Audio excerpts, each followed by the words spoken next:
What are we looking for? Dogs. What's good, YouTube? It's your boy Bird, and we back on Bird's Eye View with it. Like always, appreciate the love and support. Please continue to like, comment, and subscribe. Stop what you're doing. Smash the like button, smash subscribe button.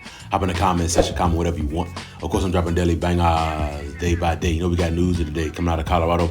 And we're going to jump right into it, dog. So, of course, we back with another recap with this Colorado football program. As always, shout out Well Off Media, Reese People Media, for providing us phenomenal footage each and every day.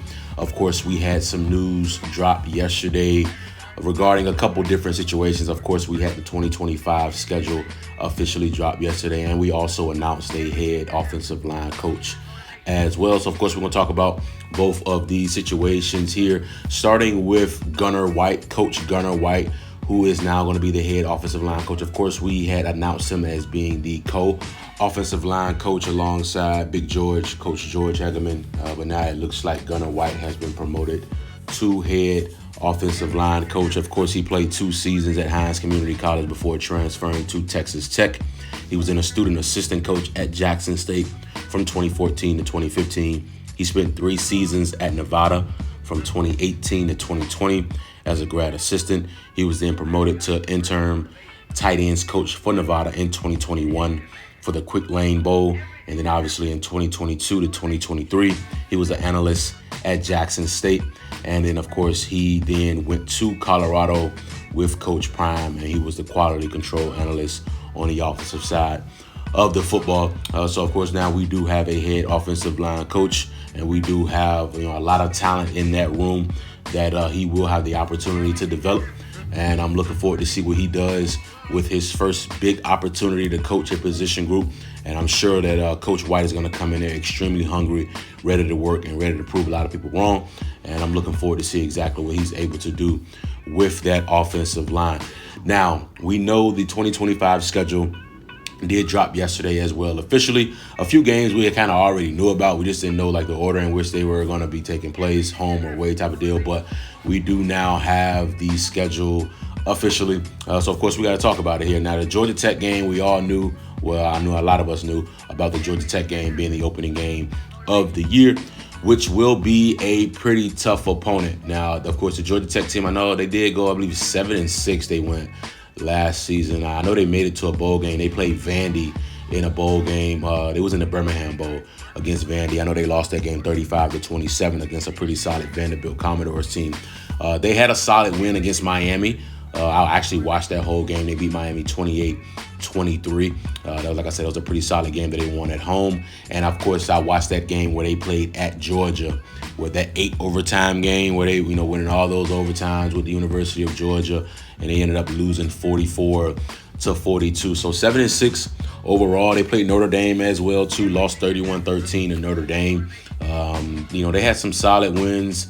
They had some tough losses on the season. But, all in all, they're going to be a pretty solid opponent. Of course, we got an ACC school rolling into town. It will be home. We do get them in Boulder, Colorado, which is definitely good. It's always good to start at home for sure. The schedule is actually a really favorable schedule, especially for at home, because you're looking at, 7 home games for what I'm seeing here, 7 home games.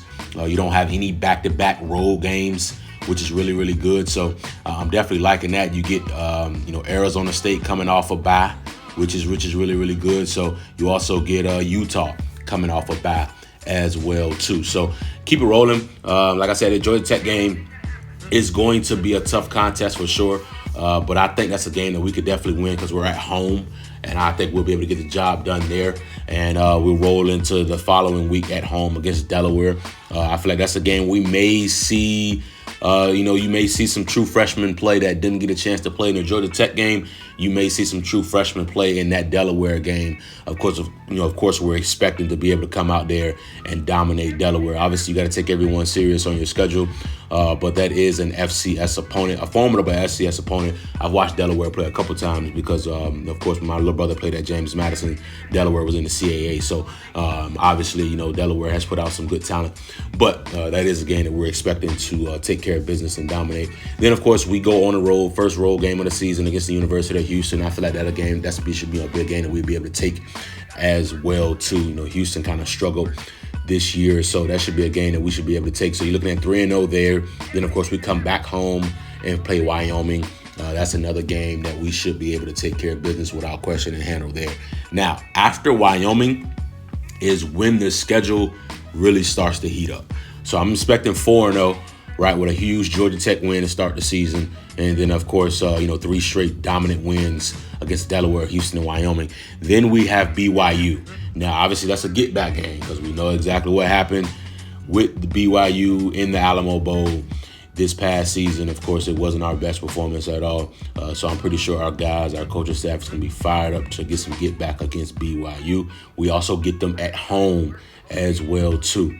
So I feel like that'll be a huge statement win for our program, for the new crop of Buffaloes that we have here. And I think that we can squeak that game out, right? Obviously, I'm a Colorado fan, right? So a huge fan of the team, right? So obviously, I think we're going to win every last one of these games, right? I think we're going to go 12-0.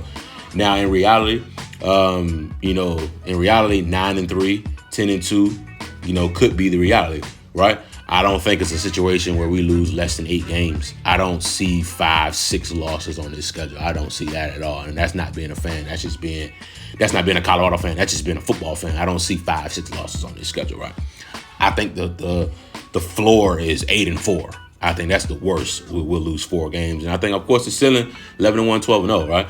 But, I think the BYU game, I think we get some get back in that game and we start 5-0. Then we go back to TCU, which will be interesting because, of course, we all know the first game of the 2023 season was against TCU at TCU. And we were able to pretty much shock the nation and put the nation on notice, right? That game, Travis Hunter, Shedeur Sanders, I mean, the list goes on and on.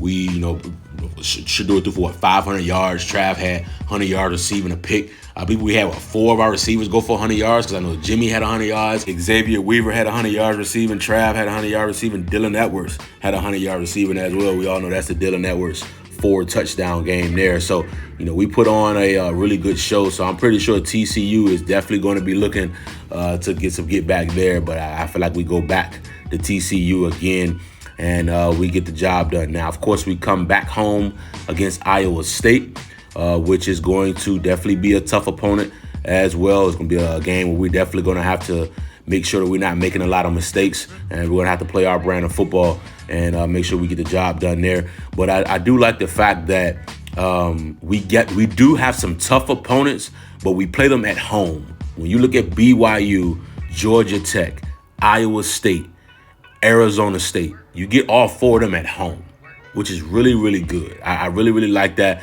And, it's going to help us a lot. Even when you're looking going into the Utah matchup, right? Going into Salt Lake City is not easy, right? So when you look at going into Utah, we're coming off a bye week, right? We got a home game, and then we're going to have a bye week, and then, we had the rest of it, then we play Utah. I like the way that kind of stacks up there. And I think we can go in there and get a win as well. Then we got Arizona at home. Of course, we were able to handle Arizona this past season in Tucson. So, they'll be coming back to Boulder this year. And I think that's a game that we'll definitely take care of. Now, going to West Virginia is going to be interesting because I've been to that stadium. They normally pack it out pretty good, like 60,000. They could probably all be wearing yellow. It's going to be a sea of gold in the stands. My little brother actually played there too when he played at James Madison. That was the first game of their season of his sophomore year. That was the first game of the year at West Virginia. I actually definitely go to that game for sure because it's close to home. But yeah, that's gonna be an interesting one there. Where towards the end of the year, we're gonna have to definitely go into a tough environment and squeak out a road win for sure. Then we get another bye week, which is huge because then obviously we have the reigning champions of the Big 12 Conference coming to Boulder, Colorado, in Arizona State. And, of course, that's going to be a huge matchup. I like the way the Big 12 kind of made this schedule because they put some key matchups at the end, so it looks like they're expecting us to be good again and us to have some marquee matchups coming at the end of the season when you look at Arizona State and, of course, K-State to round out the year on the road. So, like I said, the fan in me, 12-0, right? I mean, when you support a team, you think your team will win every game. But in my opinion, the worst I think the season, the record would be is 8-4. I see a lot of people say 10-2, 11-1.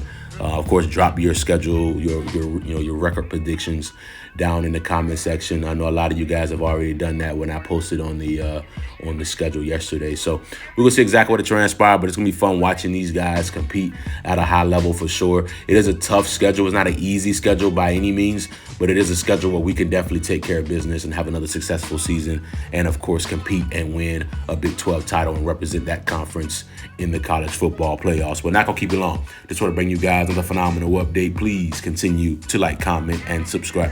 You know what time it is, dog. Bird's Eye View, man.